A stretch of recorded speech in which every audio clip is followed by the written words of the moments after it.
Alright, welcome back to another video of Mr. P Helps with Algebra. This is Unit 3, Topic 1, Lesson number 5.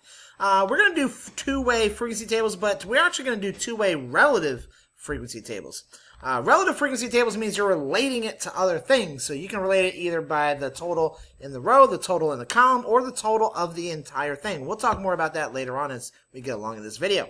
Matter of fact, I'm going to do it right away because right here in the warm-up, you have to know what a relative frequency table is. So relative frequency table means you're relating something to a total. You're relating in this case, so that's relative. Okay, so relating it to some sort of frequency and some sort of answer. Now in this case, there's three ways of relating frequencies. You can relate it to its total in the row, its total in the column meaning up and down, row meaning left to right, or you can be comparing it to the total of the entire survey. Now, in this case, it says in the directions, and it must say in the directions, relative frequency table of row, which means I'm going to divide. I'm going to change everything to a percent based upon its total in that row. So a lot of calculator work here. So we got 37 people are boys that walk to school. Divide that by their 233 people that are boys. And that's going to give you about, and I'm going to round everything, so that's 0.158, which is about 16%. 15.8% is going to round up to about 16%. 47 boys ride the bikes divided by 233. Alright, so that gives us about 20%. Once again, a lot of calculator work, so I would have a calculator and doing this with me. You can probably pause the video and see if you can do it just the same. 27 divided by 233 is 11.5%, so I'm going to round that up to 12% because that's the way it should be, rounded. And then the last one, 122 people take the bus, that's a lot, divided by 203 people or boys that were surveyed. So that looks to be about 52%. Now, what you're going to find is that sometimes when you add these up, it's going to might be 1% off. That's fine, because what happened is you might have rounded up twice because it was just barely enough to round up and only rounded down once, and that made it 1% more than it could have been. Okay, so that's fine, but know that the total should always be, so this is 233 out of 233, so that's always going to be 100%. This one's always going to be 100%. Matter of fact, whenever you're doing a row table, everything on the right-hand side is a total of its row. So these would all be row. If it was a relative frequency table of column, then all of the bottom row would have been 100%. All of these would have been 100%, but these aren't going to be 100% now. So let's keep it going. So 38 divided by 192, because there was 38 girls that walk divided by 192 girls altogether, means about 20% of the girls walk. It's 19.7. Remember, I rounded. 22 girls take ride a bike divided by 192 girls means about 11% of girls ride a bike. 53 girls carpool divided by 192. That's about 28%. And last but not least, 79 girls take the bus divided by 192. And that's going to be 41%. Alright, so I wonder if this is going to add up 8, 9, 10. Actually, this adds up to 100 exactly. Perfect. Next one, pretty long warm up here. 75 total people divided by 425 already. So 75 walk out of 425 people altogether. So that's about 18% of people. Now this number, notice, is in between here, and that kind of just makes sense because it was pretty equal between boys and girls. A little more boys and girls, so maybe a little closer to this number than this number. 69 divided by 425 is 16%. You can tell that this is a little bit closer to this number than it is this number because there was more boys surveyed than girls surveyed. 80 divided by 425 is 19%. And last but not least, we're finally there. 201 divided by 425. And that's the 47% of people that were surveyed ride the bus. All right, so write two conditional frequency statements. So two conditional frequency tables, two overwhelming conclusional statements about what you notice here. So I would say about half the people ride the bus. So that's one major conclusion I can tell right here. About half the people surveyed ride a bus. So more boys, a higher percentage of boys take the bus than girls. That would maybe be another one right here. Or you could say about 3 times more people ride the bus than anything else. That could have been a conditional frequency statement as well. So I'll let you choose whatever piece of data that you want to look at. A two-way table is just a table that goes two different ways, column and row, like in the last video. If you didn't watch that, you might want to go back and check that out. So two-way table means exactly what it says. It goes two different ways. Frequency table just means a list of how many times something occurred. Now, a relative frequency table is, a relative comes from the words relates. So it relates one piece of data to another piece of data. So in this case, if I want to relate how many male boys went bowling, I want to relate it two different ways. I could do it two different ways. I could relate it by what percentage of male bowlers were male, or I could say what percentage of male bowlers are bowlers. Chose bowling. That was a better way of phrasing that. So there's two ways. Or I could say, what percentage of male bowlers were surveyed altogether? So there's 3 ways I could ask that question. I could relate this number to here, or to here, or to here. 3 different ways I can relate this number. Okay, so it depends what it says in the directions. What type of party would you plan for them? Now, if I was asking you what type of party, then I want to look at my rows. I want to look at the types of parties. It doesn't matter if it was boys or girls in this case, because we want to know which party would they choose. Now, in this case, it looks like skating was the most popular choice, so that would have been my conclusion. My valid conclusion is that more people chose 14 than the other 2 choices combined. That would be my conclusion statements. All right, 8th grade students asked whether or not they participate in after-school activity. Complete the two-way frequency table below. Okay, so we've done this already. So this is just one of those, fill in the data, figure out how much this is. What plus 95 is 187. So that looks like I'm going to have to use subtraction there. So 187 minus the 95 people who are female means there must have been 92 males.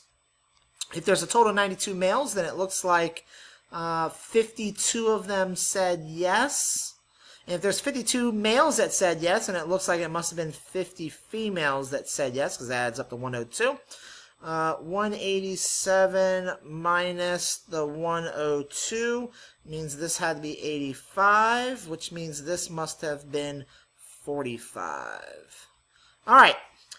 Then the next thing you want to do is you want to translate this into relative frequency table. Oh, no, that was just a practice of what we had done in the past. Okay, never mind. So what if we did the exact same thing with percentages? So 42 plus what is 75? And that would be 33%, which is the same thing down here as, no, sorry, not the same thing. Take that back. 33%. This would be 13%. All right, because these add up to 55. This right here would have to be 45% because I added it to get 100. And 33 plus what is 45? So that would be 12.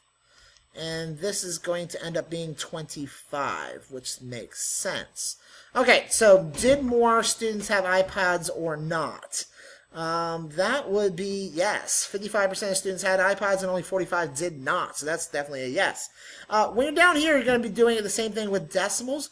Now, it does say, why would using decimals be a benefit? Now, the only benefit I see is the fact that, because a decimal and a percentage are the exact same thing. You can convert one to the other. They look exactly the same. You just simply shift the decimal point twice to the right because percent is always out of 100. And moving a decimal twice means it's out of 100.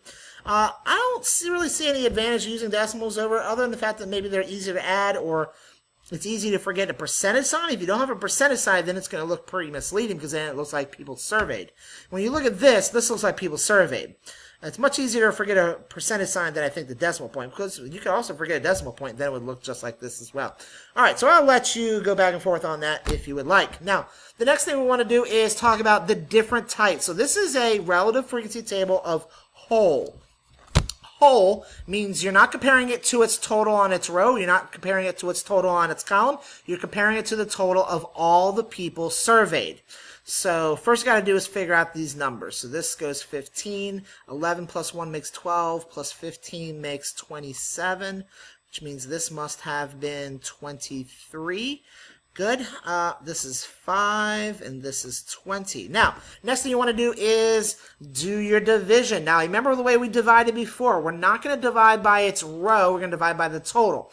So when I want to turn male joggers, if there's 9 male joggers, we're going to divide that by 50, gives us 18%. Now, 4 divided by 50 is going to be 8%. Now, what you're going to notice right away when you do your division, 10 divided by 50 gives you 20%, is that really all you have to do when you're dividing by 50 is multiply it by 2, because 50 goes into 100 2 times equally. So this is going to become 22%, 2%, 30%, 40%, 10%, and 50%. And then same thing over here, double all these numbers. You end up with a relative frequency table of whole, that's what this is called, or total. Whole might be the other way that you see it. The only 100 in a relative frequency table of whole is that one, the bottom right-hand corner, 50 out of 50. Now, it's possible these could be 50 out of 50, but that'd be a pretty stupid survey, because why would you categorize something in 2 different categories if there aren't any of one of the 2 categories? That seems a little bit silly. So, yeah, it could be that this is 100% and this is 0, and then that would add up to 100% as well. But that, like I just said a second ago, would be pretty silly. Now, I'm going to have to skip this. I believe this is relative frequency tables. Is it whole again? Total number. Okay, so it's the same thing, so I'm just going to skip that and get to the homework because I'm already at 11 minutes. This table represents surveys results from the sample of students regarding family side and pet owners. Modify the table to create a relative frequency table of com. Great, that's great because that's the only one we have not done in this video. Alright, so com. We've done rows, like the warm-up, where you divide everything by its row total. And we've done whole, which is divided everything by its total. Now we're going to do column, so which means 35 people have no pets out of 50.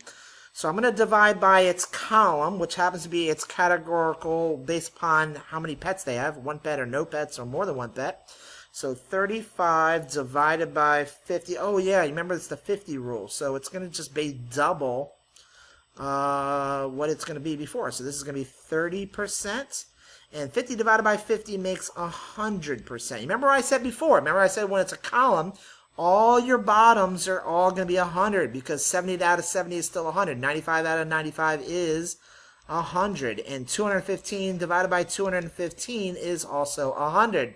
All right, so we just got to do the rest. Now, this isn't 50. So 52. Oh, phone turned off. There we go. 52 divided by 70 is about 74%. Now, I could just cheat it and say, hey, what plus 74% is 100%, but I'm not going to do that. I want to do this the right way. So 18 divided by 70 does give me 26% when rounded. Now, you shouldn't see any errors here because there's only 2 numbers, but when you have more than 2 categories, remember, more than 2 categories means you're going to have to round 2 of them either up or down, and then the other one's going to be the opposite. So it's very possible when you have 3 categories that you're going to end up with a different number. But always put 100 there at the bottom, regardless, because, yeah, and just keep that in the back of your mind because there's a little bit of error there because there is 3 numbers and you're doing some rounding.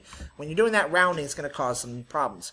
85 divided by 95, 85. 85 people have more than 1 pet. Divided by 95 people total. Families of 4 or less. Okay, so that's going to be about 90%. And then 100 divided by 90, I'm sorry, 10 divided by 95. And that's going to give you about 11%. And that doesn't seem right. Alright, let me just double check my numbers. 10 divided by 95 and 85 divided by 95 was about... Oh, I knew I did something wrong because I knew if there's only 2 categories, it should not have worked out wrong. This is 89.4. 0.4 means round down, so this is 89%. Now, there's 3 going this way, so it's very possible when I add these up, it's not going to be exactly 100. Okay, but I'm not doing it that way because this is a column. I just forgot. Oh, I'm running out of time. 172 divided by, okay, so if I run out of time here, so basically you're going to do this divided by 215 and this divided by 215, get your two numbers here. Write two conditional statements. Those are your two facts, which is what do you notice about the data the most? Yeah, I'm going to run out of time. So thanks again for watching. Have a great day and